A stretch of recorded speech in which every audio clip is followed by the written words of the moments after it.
Bismillahirrahmanirrahim. Kan biasanya kalau kita ngomongin tentang nikmat identik dengan syukur ya. Terus kalau ujian identik dengan sabar. Tapi gak selalu kayak gitu keadaannya. Kadang-kadang nikmat itu bisa bikin kita GR. Ujian bisa bikin kita salah sangka kepada Allah Subhanahu Wa Taala. Seolah-olah Allah kalau kasih ujian itu kayak gak suka sama kita. Padahal kadang Allah kalau kasih ujian itu tandanya masih perhatian sama kita. Kenapa atuh perhatiannya ngasih ujian? Bisa banyak banget alasannya, bisa pengen ngapusin dosa-dosa kita, bisa pengen ngangkat derajat kita walaupun kita nggak usah terlalu kegeeran ke sana, minimal menghapus dosa-dosa ya. Bisa juga emang mungkin hanya dengan cara dikasih ujian kita rajin beribadah. Dan itu kita banget kayaknya tuh. Kalau lagi banyak masalah, tahajudnya rajin. Mendekati ujian nasional, tahajud gak tinggal selama sebulan. Hari ujian nasional terakhir, malamnya udah gak tahajud lagi. Kan kita banget nih. Nah orang yang tipenya kayak gini kadang emang cara untuk biar dekat ke Allah emang dikasih ujian. Makanya jangan jadi tipe kayak gitu. Walaupun ada orang lain yang soleh tapi tetap dikasih ujian. Kenapa? Karena Allah Subhanahu Wa Taala benar-benar pengen lebih dekat sama dia. Makanya Nabi bilang asyadun nas balaan al-anbiya summas sholihin. Orang yang paling banyak diuji sama Allah itu orang para nabi, kemudian orang soleh, kemudian yang mendekati kesolehan dan seterusnya dan seterusnya. Ternyata kadang ketika kita dikasih nikmat, kita tuh jadi kegeeran. Jangan-jangan ternyata nikmat itu bukan sebuah anugerah, justru nikmat itu adalah sebuah istidraj. Gimana kita ngebedain anugerah sama istidraj? Indikatornya sederhana. Seperti apa hubungan kita dengan Allah lewat nikmat itu. Kalau nikmat itu menjauhkan kita dari Allah dan makin nikmat makin jauh, biasa-biasa aja, lempeng dalam urusan agama, berarti nikmat itu adalah istidraj. Kalau nikmat itu bikin kita makin bersyukur, bentuk syukurnya bisa makin dekat ke Allah dalam bentuk ibadah, bisa juga makin banyak manfaatnya ke orang lain dengan berbagi, berarti nikmat itu adalah anugerah. Dua-duanya nikmat, karena dua-duanya dinikmati. Tapi ada anugerah, fadl, ada juga istidraj. Atau kadang-kadang kegeeran kita kasus yang lain, misalnya gini, kayak dalam keluarga ya, dalam keluarga kita berdoa nih, berdoa ya Allah mudahkanlah rezeki saya, keluarga saya, pasangan saya, kayak gitu-gitu. Atau anak kita sakit, terus kita berdoa ya Allah sembuhkanlah anak saya. Yang berdoa malam itu bukan cuma kita loh. Orang tua kita berdoa, pasangan kita berdoa. Kadang sampai pembantu juga berdoa. Tiba-tiba Allah kasih kita nikmat lewat doa ini. Misalnya anak sembuh, misalnya kita lulus ujian, misalnya dapat kerjaan.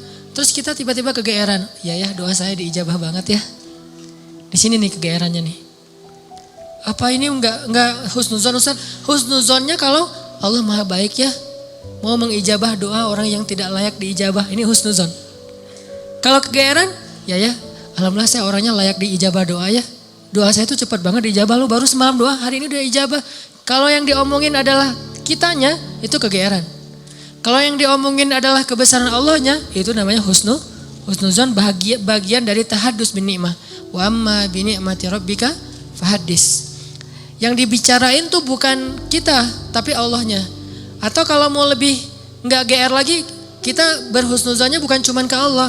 Allah maha baik plus, oh ini kayaknya ada doa di dalam keluarga saya nih yang diijabah oleh Allah. Bisa doa ibu, bisa doa ayah, bisa doa pasangan, bisa doa bahkan pembantu yang kita nggak tahu diam-diam dia mendoakan kita. Jadi bukan kitanya yang hebat, yang keren, yang soleh, tapi ada orang lain di sekeliling kita yang soleh kemudian mendoakan sehingga memudahkan urusan kita. Sama kayak dalam dakwah, misalnya saya dengan teman-teman bikin pemuda hijrah nih. Pemuda hijrah ini dulu taklimnya 3 tahun yang lalu paling banyak cuma 30 orang. Selama 8 tahun. Tiba-tiba alhamdulillah Allah berikan keberkahan jadi rame. Kita jadi bareng-bareng sekarang ada ribuan orang misalnya. Saya selalu mention ke teman-teman, ini pasti ada orang di antara tim kita nih yang dia itu sama Allah itu dekat banget. Yang diam-diam malam dia berdoa, gara-gara doa dialah jadi banyak kemudahan untuk kita. Bukan, mungkin yang doa semua ikut berdoa. Saya berdoa, teman-teman semuanya berdoa. Cuman jangan kegeeran, ya alhamdulillah ya. Saya baru doa kemarin, sekarang udah diijabah. Ini kalau kita kayak gini, ini agak kegeeran. Sesekali wajar. Kalau sering kali, ini gak bagus. Bikin kita jadi ngerasa udah baik, udah soleh. Dan Allah mengatakan, fala tuzakku anfusakum. Jangan kalian menganggap diri kalian udah baik, soleh, suci. Huwa a'lamu bimanittaqo. Allah lebih tahulah siapa yang paling taat. Jadi teman-teman, kadang kayak gitu kegeerannya. Atau ada juga bentuk kegeerannya gini. Dia jomblo. Udah gitu ngelamar cewek hafizah 30 juz. Dia tuh belum bisa baca Quran, baru hijrah, tapi diberikan istri hafizah 30 juz. Atau sebaliknya, dia cewek baru berhijab banget, diberikan suami hafiz 30 juz. Udah gitu dia kegeeran. Wah, berarti saya udah pantas buat dia nih. Atau dia pantas buat saya. Enggak, jangan-jangan Allah sengaja ngasih kita pasangan yang soleh banget karena cuma dia yang bisa menghijrahkan kita dan memperbaiki kita. Kalau dikasih yang tanggung-tanggung ntar lepas lagi nih. Makanya dikasih yang gak tanggung-tanggung. Sekalian aja yang paling soleh, yang paling taat, yang paling berwawasan agama luas sehingga kita disuruh belajar ke dia. Bisa kayak gitu. Padahal yang datang ke dia itu banyak. Ada yang sama-sama hafiz. Kenapa yang lebih baik dari kita hafiz gak diterima? Karena udah sama-sama soleh. Terus siapa lagi yang perlu diperbaiki kan? Bisa jadi kita justru ketemu dengan orang yang keren. Karena Allah pengen memperbaiki kita dengan lewat orang itu. Ini biar kita gak kegeeran. Ustadz, kenapa sih harus gitu-gitu amat? Karena itulah sifat orang yang beriman. Coba teman-teman buka surat orang-orang beriman. Surat apa? Al-Mu'minun. Surat orang-orang beriman, surat 23 ayat 60. Itu sifat orang yang beriman. Surat 23 ayat 60. Bismillahirrahmanirrahim.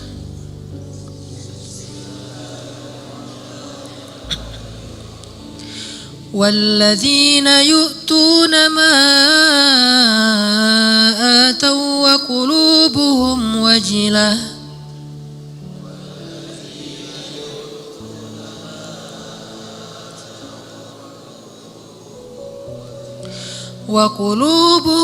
وجلة أنهم إلى ربهم راجعون.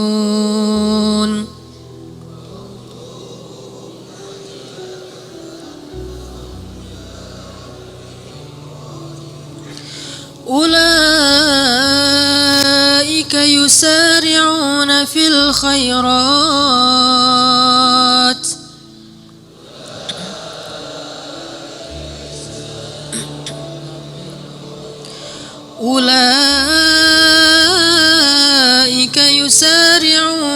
الخيرات وهم لها سابقون.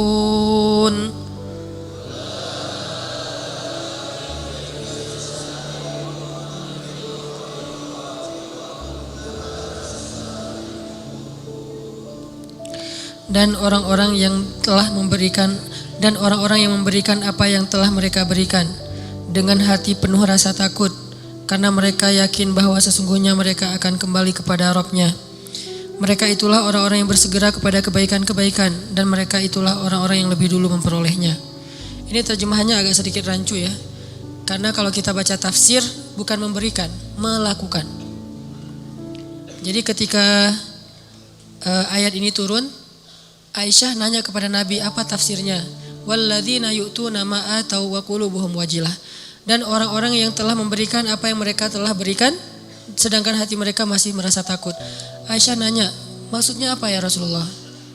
Kenapa mereka takut? Apakah mereka melakukan dosa-dosa? Apakah mereka bermaksiat sehingga mereka menjadi takut? Kata Nabi, bukan.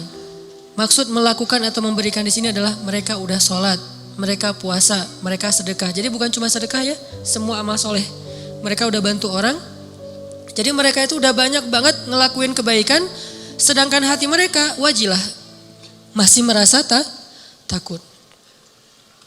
Takut apa? Takut ketika kembali kepada Allah gak sanggup menghadap Allah dengan amal yang sedikit.